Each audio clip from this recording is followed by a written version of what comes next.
छोड़ा जा सकता। मौजूदा जो PDM की हुकूमत है, ये पाकिस्तान के ऊपर इस वक्त जो हालात हैं उसमें किसी तौर के ऊपर भी ये मुमकिन नहीं है कि PDM में जो जमातें या जो हुकूमत इस वक्त शामिल है, पाकिस्तान के अवाम जो हैं उनको उसके ऊपर छोड़ दिया जाए।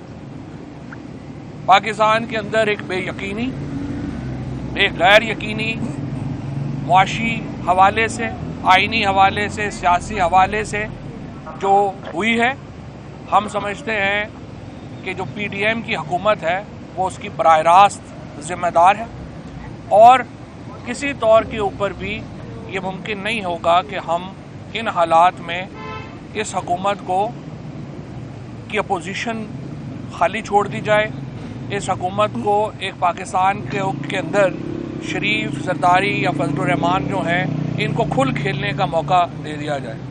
उसके नतीजे में पाकिस्तान में गुर्बत बढ़ेगी, पाकिस्तान की आइंदा नस्लें बहरान का शिकार होंगी और ये बहरान जो है उसको हल करने के लिए हम अपनी कोशिशें करेंगे। जो हमारी आइडियोलॉजी है उसके लिए ज़रूरी है कि हम उसके साथ खड़े हों। हमने आज जो तमाम हमारी जो PTI की साबिका लीडरशिप है उसके साथ हमारी गुफ्तगू शुनीद हुई है। असद उमर साहब के साथ हमारी तफसीली आज गुफ्तगू हुई है। उसके साथ साथ हमने राब्ता किया है परवेज़ खटक साहब से, असद कैसर साहब से, अली जैदी साहब से, हमाद अज़हर साहब से, फ़ारूक हबीब साहब से, शहजाद वसीम साहब से, तमाम ही जो लीडरशिप है उससे हमने राब्ता किया, आतिफ खान साहब से, शहराम तरकाई, ये तमाम लोग जो हैं इनसे हमने राब्ते किए हैं और अब से कुछ देर पहले शाह महमूद कुरैशी साहब से हम यहाँ मिलने आए हैं और शाह महमूद कुरैशी साहब से भी एक तफसीली गुफ्तगू जो है वो हमारी हुई है। हमारा मानना यही है कि पाकिस्तान को एक मुस्तहकम हल की तरफ जाना है।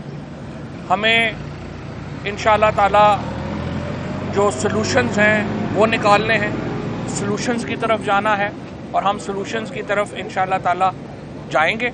हमें पूरी उम्मीद है कि हम ये जो मुश्किल वक्त आया है, हमारे जो बेशुमार लोग ऐसे भी हैं जो कि इसमें अभी जेलों में गए हैं, जो कि शायद बराह रास्त तमाम ही लोगों के साथ बड़ी अच्छी गुफ्तगू हुई है। हम देखते हैं कि इसका हल कैसे हम आगे निकाल पाते हैं, हम निकाल लेंगे। अब इमरान इस्माइल साहब ये बताइए, सवाल नहीं